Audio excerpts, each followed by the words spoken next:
The year is 1798. Europe is in flames during the aftermath of the French Revolution and the War of the First Coalition, where Napoleon Bonaparte made a name for himself during the successful Italian campaign.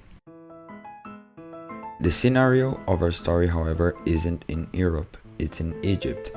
The idea of a French invasion of Egypt after the revolution was regarded in good sign, both by the idealistic revolutionaries who thought of spreading the ideals of the revolution, as to the more pragmatic strategists who saw the conquest of Egypt as a manner to counter British influence in the Eastern Mediterranean and undermine its access to India. To accomplish this task, the Directory, the governing bodies of France, appointed the young General Bonaparte to lead the campaign in Egypt, also as a way to distance the popular general from Paris, fearing he might get power-hungry ambitions.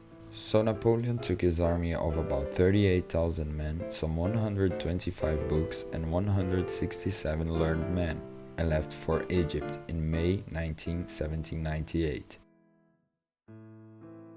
Napoleon's armada was fortunate of crossing the Mediterranean without being set upon by Admiral Horatio Nelson, the great Royal Navy admiral, who later would crumble any ambition of Napoleon, landing on the British Isles at the Battle of Trafalgar.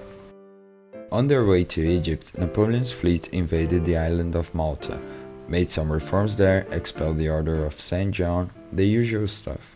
Then on July 1st, the French reached Alexandria and captured it the next morning. Napoleon stayed in the city for a week and then set off for Cairo, marching through the night.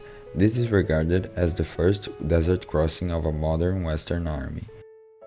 Then, the next morning, they reached the in-between town of Damanhur and continued to march during daytime. It was a disaster.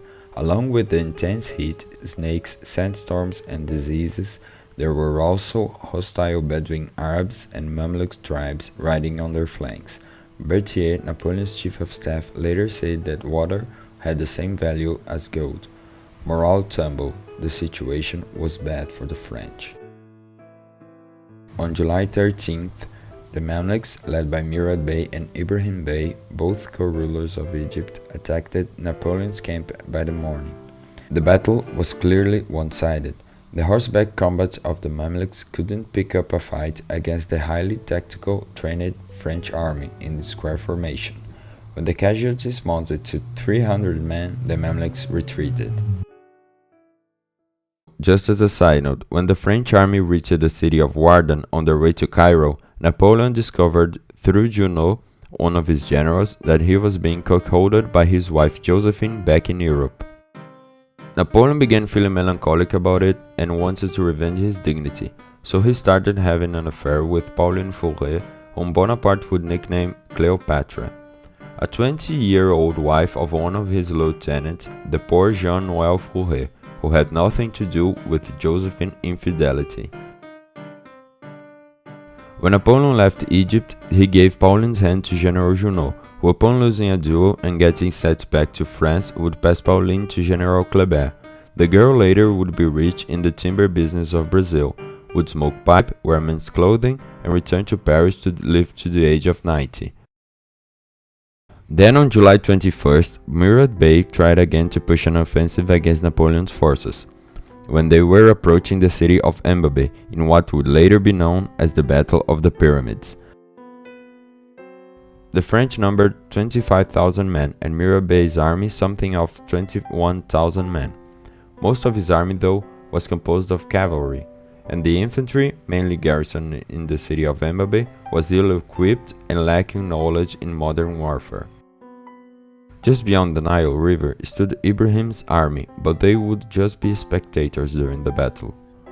Napoleon ordered his men to form their divisions into oblique square formations, with artillery positioned at the corners, to avoid the enemy any attempt of a flanking maneuver, since Bonaparte wisely saw that the enemy force was basically composed of cavalry. Fight would commence as the Mamluk cavalry charged to the French right flank, but they were no match for the divisional square formations of the French army. During the battle, General Desaix sent a small detachment of artillery to occupy the small village of Bagatelle, to prevent any attempt of the Mamluks from retreating. Seeing that an opportunity arose, the two divisions of the French army rushed to take the city of Embabe, with the cover of fire of a French flotilla. The city was easily taken. Upon knowing about the fall of Embabe and the high chance of them being surrounded, the Mamluk army fell into panic. Men broke their ranks and tried desperately to cross the Nile River to join Ibrahim's forces on the other side. 1,000 men drowned and other 600 were shot down by the French troops. The battle was over. Murad Bey and the rest of his army fled toward Middle Egypt. After the battle, Napoleon pursued Ibrahim's army, expelling them from Egypt. The next day, Napoleon and his army entered Cairo, the biggest city in Africa, with almost 600,000 inhabitants. There, Napoleon made some liberal reforms, reformed the bureaucracy, established a postal system, a coach system between Alexandria and Cairo, street lighting, produced Egypt's first printed books, the list goes on. When Napoleon reached Cairo, he ordered his messenger to contact his admiral at Abu Qir Bey to set the fleet to sail to the island of Corfu, a much better protected place. However, when the messenger arrived, he discovered that Admiral Nelson destroyed the entire French armada, except by 4 that managed to escape, in what came to be known as the Battle of the Nile. So the French army was virtually without any means to get back to Europe. They were stuck in Egypt. Well, at least after Murad Bey's defeat at the Battle of the Pyramids, he was pursued and defeated by General Desaix. It was now Napoleon's Egypt, and he was willing to make everyone aware of it. When a revolt broke out in Cairo, he suppressed it with ruthlessness. During 2 days, fight broke out between the French army and the Cairo citizens, during which the French bombarded the main mosque of the city and killed an estimated number of 2,000 Arabs and lost something about 300 soldiers plus 1 general.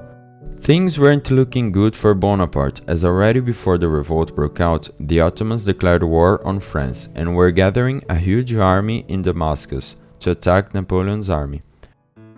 General Bonaparte began preparing a counteroffensive on what would be known as his Syrian campaign. The main objectives of the Syrian campaign would be to deny the British the use of Levantine ports of Haifa, Acre, and Jaffa, crush the Ottoman army at Damascus, and raise new recruits from revolting Jewish and Christian Syrians against Turkish rule. Then, Napoleon and his army set off for Syria on February 10, 1799.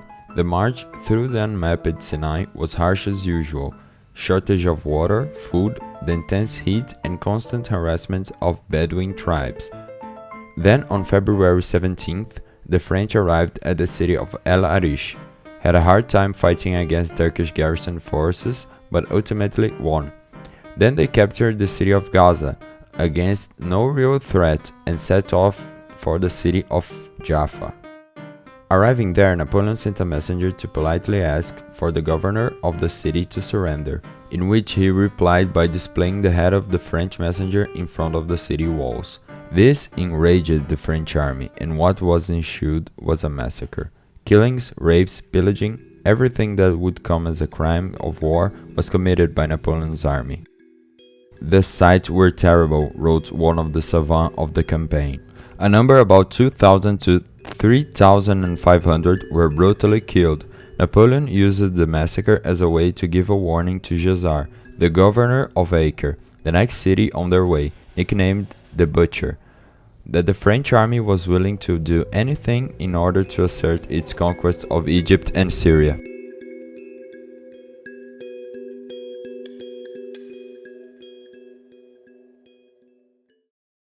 But Jazar wouldn't be scared. Before the French had reached the city of Acre on March 14th, the British had already strengthened the city defenses, along with the garrisoned modern elite infantry of the Ottoman army that had arrived. Any siege was near to impossible.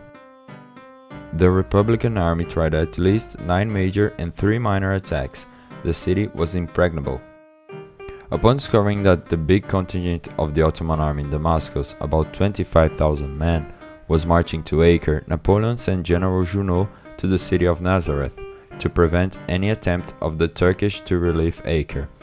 There, Junot confronted a far superior Ottoman detachment, emerging victorious.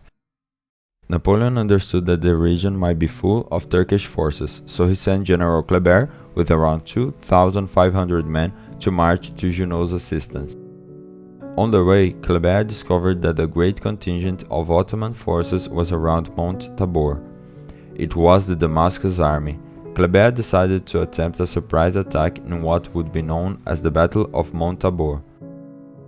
At first, the French, after 6 hours of combat, were beginning to crumble, until Napoleon Bonaparte had arrived from the Ottoman rear, saving the day, and partially destroying the Grand Damascus army. If the Siege of Acre seemed to put a halt in the Syrian campaign, the Battle of Mount Tabor brought at least some hope back to the whole venture. With 6,000 casualties and 500 captured on the Ottoman side and only 4 killed and 60 wounded to the French, a number hardly reliable, but still it was a big victory for the French side. After the battle, the French tried some more pushes into the city of Acre, but they were unsuccessful, so they just gave up the siege and started marching back to Egypt. Again, a harsh march through the desert, more demoralization in the army, thirst, heat, and some more atrocities in Jaffa. I mean, it's kind of debatable. This time it was against Frenchmen who caught the plague while they were pillaging the city before. A true case of rare historical justice, if you ask me. Since the Ottoman army could reach the hospital and commit themselves a massacre against the ill, Napoleon thought it would be better to spare the plague victims of this fate. So he decided to kill them all with a painless death at the hospital with an overdose of opiate substances. The army reached Cairo on June 14. From there, General Bonaparte started reporting to Paris the casualties of his Syrian campaign. According to Napoleon, the French lost around 500 men. He was lying. The real numbers probably would be around 4,000. General Bonaparte, throughout the expedition, had been giving fake statistics and statements to the Directory government in France. He didn't want the French people to know that the expedition hasn't gone as expected. He didn't want them to know about Acre. Then, after another victorious engagement on Abu Qir against Turkish, Mamluk and Bedouin forces, Napoleon thought that the situation in the Middle East was somewhat settled. And upon discovering that France was having a hard time during the War of the Second Coalition, he decided that it would not make sense for France's best general to be in some sideshow campaign in Egypt. He knew glory was calling from Europe. So he left the army to the command of Kleber and Minot and set off for Europe. The campaign would continue until 1801, when Minot's army had to surrender to the British. So, the whole campaign was a failure? From the strategic and military point of view, yes. However, its achievement in the intellectual, artistic, and cultural fields cannot be undermined. Through the works of the savant of the campaign compiled in the book Description of Egypt, the ancient country was rediscovered to the Western eyes. It was during Napoleon's expedition that the Rosetta stone was discovered, the great stone carved with trilingual text so essential to the understanding of Egyptian hieroglyphs. And with great certainty, one can say that Egyptology, the study of ancient Egypt's culture, language, architecture, religion, and pretty much the start of Egyptian archaeology, all recall back to Napoleon's great Egyptian campaign.